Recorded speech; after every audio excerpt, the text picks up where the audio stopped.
សួស្តីបងប្អូនទាំងអស់គ្នាបងប្អូនដែលមានកូនតូចចូលចិត្តញ៉ាំនំប៉័ង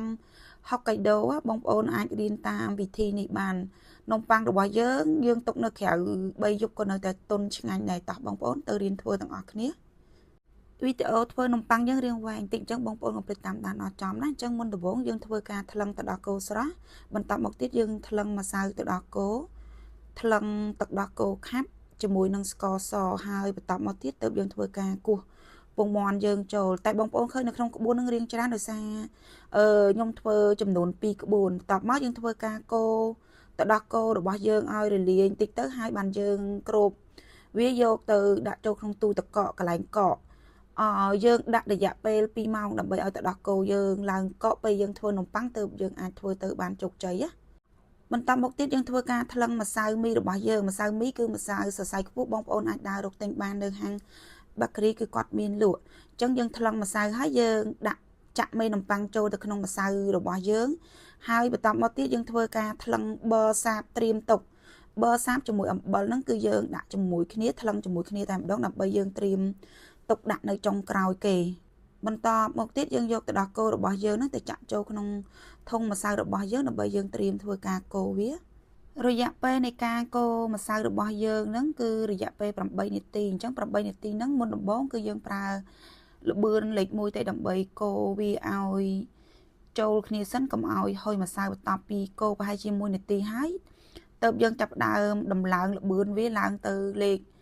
ប្រហែលជាលេខ6រយៈពេល7នាទីទៀតបន្ទាប់ពីយើងកូររយៈពេល8នាទីហើយទើបយើងដាក់ប័រចុងក្រោយគេអញ្ចឹងប័រហ្នឹងបងប្អូនត្រូវមើលច្បាស់គឺយើងដាក់បន្ទាប់ពីយើងវាយបាន8នាទីហើយបានយើងធ្វើការដាក់ប័រសាបយើងចូលទៅក្នុងម្សៅរបស់យើងហើយយើងធ្វើការកូរវាបន្ថែមប្រហែលជា7នាទីទៀតអញ្ចឹងពេលដែលយើងកូរដំបូងហ្នឹងគឺយើងដាក់ល្បឿនលេខ1ទៅដើម្បីឲ្យប័រជាមួយនឹងម្សៅហ្នឹងវារលាយចូលគ្នាសិនប្រហែលជា1នាទីក្រោយទៅខ្ញុំដំឡើងល្បឿនទៅលេខ6វាយបន្តប្រហែលជា6នាទីទៀតទៅធ្វើឲ្យម្សៅរបស់យើងមួយប័រហ្នឹងវាឡើងទៅជាស្រោមដៃដូចនៅក្នុងរូបនឹងអញ្ចឹងប្រសិនជាបងប្អូនចង់ដឹងថាយើងវាយម្សៅបានជោគជ័យអត់គឺយើងត្រូវទាញម្សៅរបស់យើងដូចនៅក្នុងរូបនឹងអញ្ចឹងគឺខ្ញុំទាញទៅឡើងដូចស្រោមដៃស្ដើងល្អអញ្ចឹងបានន័យថាយើងវាយបានជោគជ័យហើយនំប៉័ងយើងធ្វើចេញមកនឹងមានភាពទន់ឆ្ងាញ់តែម្ដងបន្តមកទៀតយើងធ្វើការកាត់ម្សៅរបស់យើងចំនួន6ដុំក្នុង1ដុំគឺមានទម្ងន់165ក្រាមហើយយើងយកទៅគ្របទុក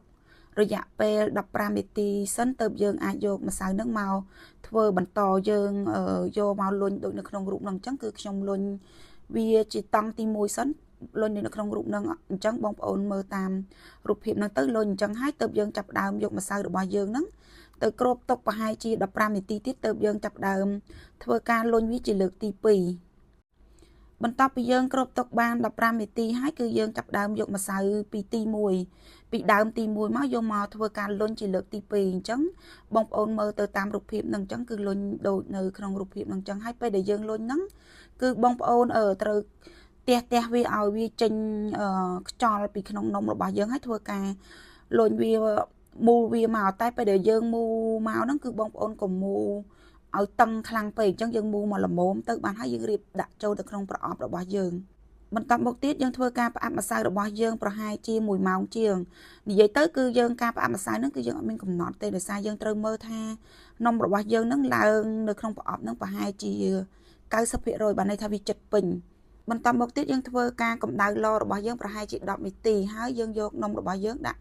ដុតពេលដែលយើងដុតប្រហែលជាបាន15នាទីហើយយើងហែកញោមមួយដើម្បីគ្របទៅលើនំរបស់យើងដើម្បីកុំឲ្យវាក្រហមពេកបន្ទាប់ពីយើងដុតរហូតដល់រយៈពេល30នាទីនំរបស់យើងគឺឆ្អិនហើយអញ្ចឹងបងប្អូនត្រូវ